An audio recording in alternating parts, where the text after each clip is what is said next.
Welcome to the Heartscaping Studio. My name's Shamini. I'm an artist and healer for visionaries and creatives. I essentially help people get out of their own way so that they can create a life on their own terms that has a really beautiful impact on the world. So if that sounds like you, I'm really happy you made your way here. I'm currently doing a 30-day challenge with Maria Brophy that I highly recommend. Her work is amazing. If you are an artist and you want to really develop your practice, I highly recommend getting to know the business aspect of things. And through this challenge, today I was prompted to look at the origin story of the work that I do today. So I do this textile artwork here, but I also do higher self portraits, is what I call them. And this was really prompted by the work that I do as a healer. I've always worked with entrepreneurs and creatives and people who know that in order to get their business and get their lives to the next level, they need to deal with the inner stuff, the emotional stuff. So at the time I was working as a hypnotherapist and a healer and supporting people on a mindset level. And I was creating art for my own enjoyment because through my personal development journey and my business journey, I realized that I've always wanted to be an artist, and art was a very important part of my life.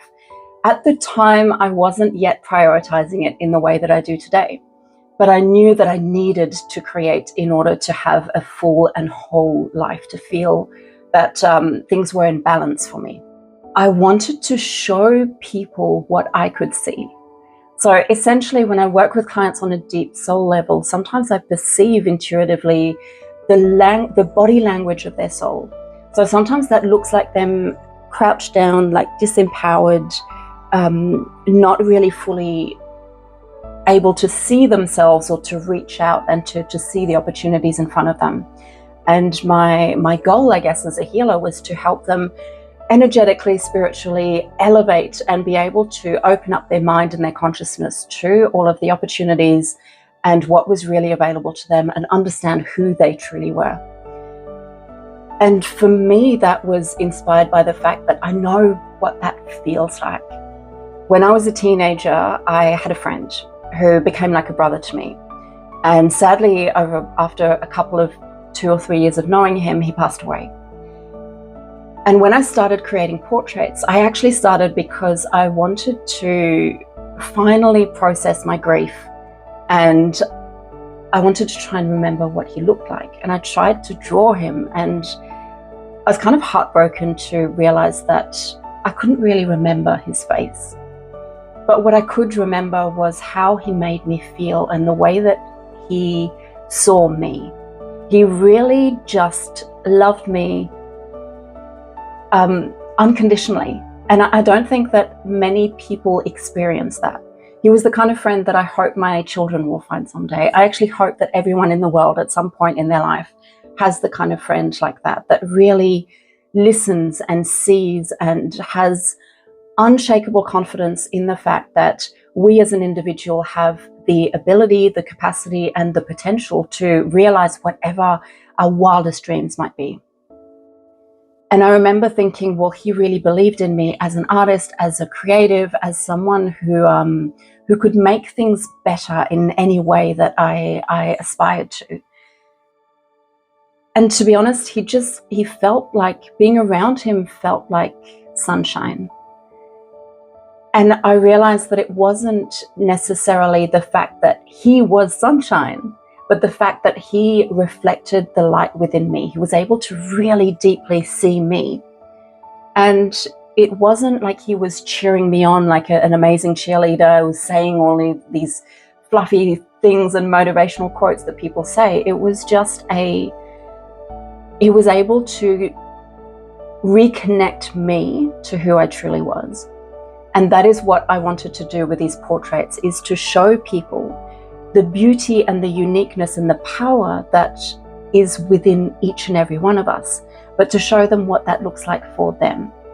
Because I know that as entrepreneurs, sometimes we have shit days, we have challenging times, but when we're able to reconnect with who we truly are, everything becomes easier. There is more flow in our lives, there is more confidence, and we can tap into that power. So one thing that's distinctive to my portraits, I always have this golden line that runs through people, and that's I guess, the connection that I perceive people have with the earth and with the heavens, or whatever your word is for that. To me, it's consciousness that runs through each and every one of us. And when we are tapped into that, and we're not making our decisions based on our subconscious conditioning. Remember, I'm a hypnotherapist, so it's very much like that, moving away from all of those limiting beliefs and more towards the call of our own soul. So that's what really prompted me to start doing these portraits and to be able to show people what I see. At the beginning of my career as a hypnotherapist, I did a lot of trauma work, and I still do that, but I work with different kinds of clients. At the beginning, I worked specifically with women who were experiencing anxiety and depression. And what I found is that often these women didn't have someone who had ever truly seen them. They had been, from a young age, taught that they had to be different to who they truly were. And so at the core of my work, there is always connection to self, connection to others, but a strong pillar of authenticity, of, moving towards who we believe and who we know ourselves to be, rather than the person that other people perceive us to be. And that's what these portraits are all about. It's about showing someone how incredible they are, even if they can't see that just yet. Because I know that if we have an anchor for this, and I believe that art can also hold an energetic frequency. This is why in the background of my artworks, I always start with sacred geometry. I use symbolism, because your mind perceives images and symbols in a way that your subconscious, your soul, perceives symbolism and can interpret things in a way that is completely lost on your mind. So art has a way of connecting beyond the mind and directing straight to the heart and to the soul of the audience. So if we are doing this intentionally and using art as a powerful tool, as a portal to the life that we are manifesting, I think that can really be a wonderful tool that we have in our practice, that we use in our space to create this sacred container that holds us and holds the vision that we are slowly bringing to life. Because things don't just happen in an instant. We need to decide who we are, we need to decide what timeline we're stepping into, and then intentionally continue on that path one step at a time. So I believe that having powerful artworks that hold a specific frequency can be really powerful in helping us do that. I used to also be an interior designer, so obviously interiors and spaces are very important to me. So that is what my artwork is trying to, actually not trying, that's what my artwork is doing, and that is the intention that is behind it.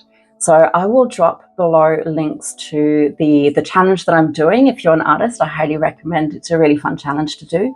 But I'll also put a link there to the portraits that I'm doing, in case that is something that resonates with you and you think that you would like to explore that. I am working on a series of portraits at the moment for an exhibition. In a couple of weeks, I fly to France to have this exhibition at a launch party, and it's very different to the kind of themes that I normally work with, but I can't wait to tell you more about this project, and I will of course take you along for the ride and show you the area where I grew up in, which is Burgundy in France,